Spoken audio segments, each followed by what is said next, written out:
Tässä kun alamme kohta kahvia keitellä, niin mikä on tämä on tällainen kahvikaulu. Eli mikä on sinun mielestäsi oikea määrä kahvia? Nokipannuun. Niin, että siihen tulee sellainen keko päälle, siihen veden päälle. Okay. Irmeli on tuolla ja hän sanoi, että siihen täytyy tulla naisen rinta. Ja Mikon mielestä taas sitä kaataa niin paljon, että hirvittää ja senkin jälkeen vielä. Mutta onko Irmelillä nyt... Kohta näemme mitä tapahtuu.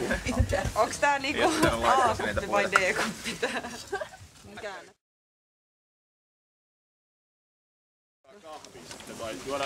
Parempi sitten jälkkärinä. Kai se tulee ottamaan kahvit ja katsotaan mihin tulokseen. Tissit, hirvitys vai keko? Katsotaan, että minkä kokoisen tissin Kaisa tekee. Minkä kokoista Kaisa tykkää. Vitsi, että oli hyvä tämä. sydämin. Älä laita koko sydämin. Voit niinku tiiminä tässä. Mika, viimeinen. Me voidaan ihan... Siinä keskellä on sit vaan hiilossa siihen. Tässä.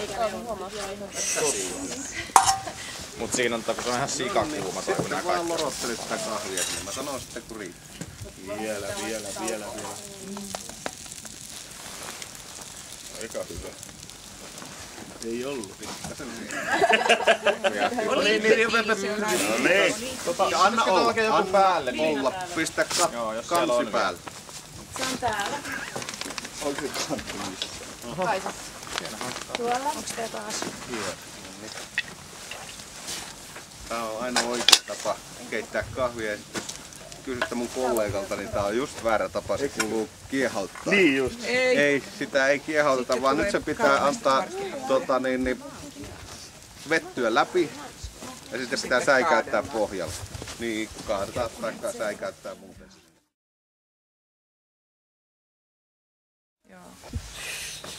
Oho, siinä on melko. Mikko alkoi siis prassailemaan tuollaisen putkella, mutta katsotaan kun lähdet tällä pääsee. Sillä pääsee vielä lähemmäksi, mä tiedän.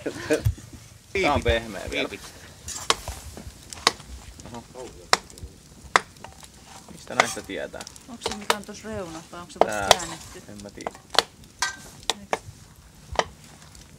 No niin, kerropas, mitä sinä sille teet? Mä säikäytin sitä. Ja nyt kahvi on säikäytetty. Mitäs se nyt pitää antaa tehdä? Niinpä. Antaa rauhassa toipua. Niin, kun säikäytetään. Niin. Kyllä. Onko mun vastuu siirtynyt nyt? Repun sivussa sininen. Missä sun reppu on? Jättebra.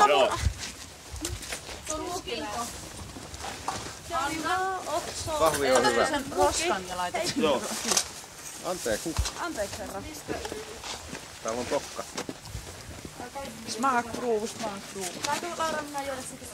Onko hyvä?